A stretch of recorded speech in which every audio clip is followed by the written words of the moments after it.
जुआं प्रमाणे जेजू क्रिस्ताची शुभवार्ता। तवळ ताच्याशी साने म्हळे, आता जाल्यार तू वापारी नासता स्पष्ट उलयताय।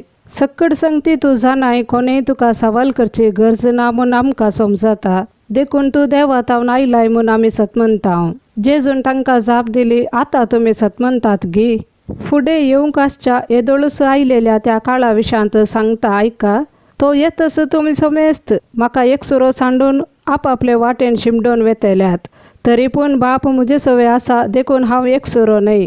मुजे थंय तुमकां समाधान मेळचे खातीर ह्यो संगती हांवें तुमकां सांगल्यात। संवसारांत तुमकां कंत बेजाराय आसतलीच, पूण धैर्य घेया, हांवें संवसाराचेर जैत व्हेलां। देवाचें उतार हें।